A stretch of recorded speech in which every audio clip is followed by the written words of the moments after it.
What is up, guys, and welcome back to the channel. Today we have OverDrift Festival with a huge update for the Christmas season. Now they've added a bunch of cool stuff into the game, and as always, 2 new cars. We now have Ackerman tuning. There is suspension physics that have been reworked. We have different car customization for the cockpit. We even have teleportation, which is something that was hugely needed in the game. We have new particle effects. We have an odometer that's pretty cool. Drop cargo. Don't know what that is off the back, but we'll figure it out. No more points reset from hitting traffic, which is a huge thing. But I'm sure if you're going to hit the traffic and you crash and you stop, you probably still lose your points. But here are some visuals of the new cars in here. So we have a 190E Mercedes and an old Mustang Fastback. Definitely want to get on that Mustang because I know that thing is going to be sick. And you know what? Let's go ahead and jump into a preview of the trailer.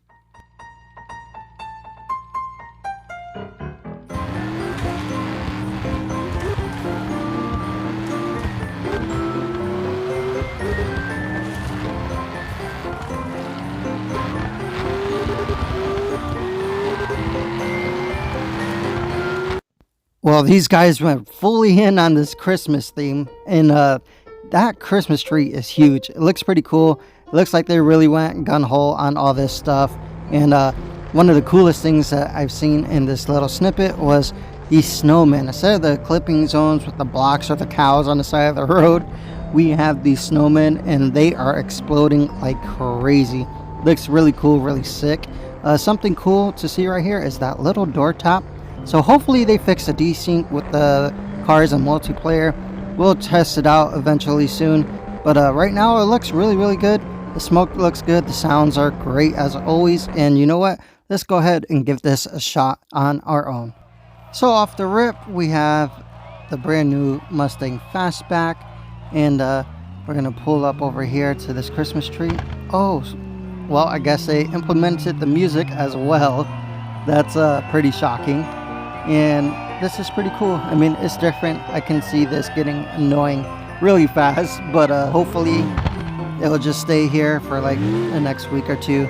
But besides that, I think that's pretty sick. The winter seasonal stuff looks really good in the game, and now we can see why they added the seasons before the Christmas update. Off the back, the first thing people want to see is how to teleport. So here we have this little red circle, and we can move this with the directional keys on your keyboard, and you're going to place it on the location you want and click enter. Now this big circle that's shrinking, once it gets down to the red circle size, it will teleport you to that location.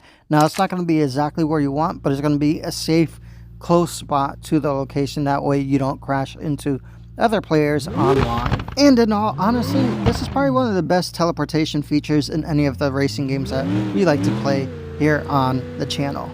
So the next big feature is the customization of the interior of the cars.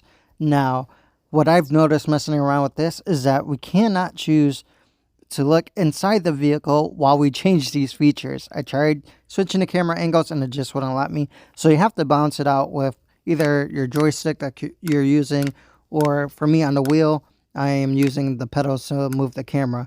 But we have different interior textures between carbon, plastic, leather, and Alcantara, and it's pretty sick. We can even change the seats and how they look, which is a pretty cool thing. I personally thought that they were going to add like different handbrakes, different dashes in general, not just the textures.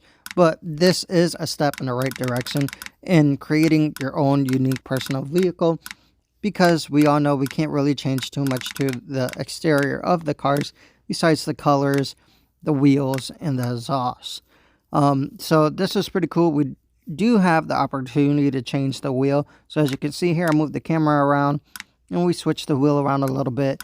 And just like the doors and everything else inside the vehicle, we could change the materials and make it look, you know, somewhat pleasing to ourselves. Now that we changed that, we could hop into the interior view, and now you guys can see that I went with carbon dash wheel, and red seats, and I think it looks pretty neat. It's sick, and it's a good addition to the game. Alright guys, so for us tuning heads out there, we finally got Ackerman adjustment in ODF. Just like CarX and Live for Speed, it works on a scale from 0 to 100, but it's actually the opposite effect here in ODF, which is a little bit easier to understand. So if you want all the Ackerman, which is about 10 degrees, you're going to run it at 100%. If you want parallel steering, you're going to run it at 0. This makes a whole lot more sense compared to CarX and Live for Speed, where the figure is actually backwards. But this still works the same way. So as you can see, that outside wheel moves when we move the Ackerman adjustment. And in the game, it explains this very well with its brief description there on the left side of your screen. This is going to be very essential to wheel users and how sensitive the steering feels and how you can hold the angles in drift and make it feel more natural and be more competitive. And speaking of competitive, let's go ahead and do a quick little drift battle.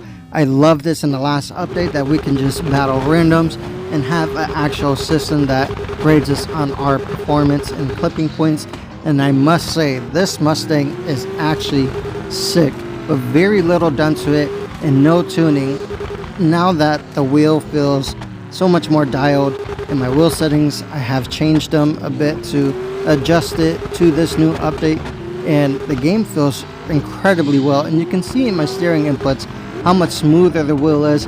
Now this game is still handbrake heavy, but we're making it work and getting it more dialed the more and more we play this game. And with the more updates that come out, the game just feels naturally better and better each and every single time. So the devs, I give you huge praises for working out these kinks and really listening to the community. Can't say that for a lot of the other games that have been out and that we play. You know, they listen to us here and there, but then, you know, they blame us for a lot of stuff too, which is kind of wild to me, especially this day and age of cancel culture. It's kind of crazy, some of the stuff you might see out there.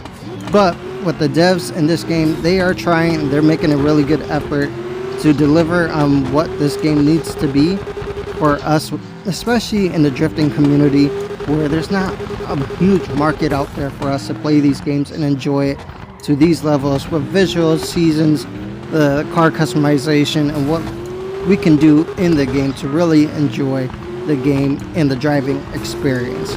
But yeah guys, let's go ahead and jump into the tune of this car, and you're gonna see how simple it is that I got this car so dialed, and it just feels very, very natural. So you can see at the top, we just upped our tire pressure like crazy, and then we didn't touch anything else besides the brakes, which is kind of crazy. I personally really enjoy this, and it goes to show you with some decent wheel settings, this thing could be dialed. We just maxed out the steering angle, and then I put the stage 2 motor on there, and that was it. The car has enough power, enough wheel speed, and I can really control it very well. And here we have my new wheel settings. So we dropped the sharpness down, so now I don't have a dead spot in my steering at all. And the scale is at 95 for the force feedback, which keeps it really smooth and consistent. And that about wraps it up for this update. Guys, I want to wish you all a happy New Year and a very Merry Christmas. Y'all be safe out there, and I'll catch y'all in the next one. Peace.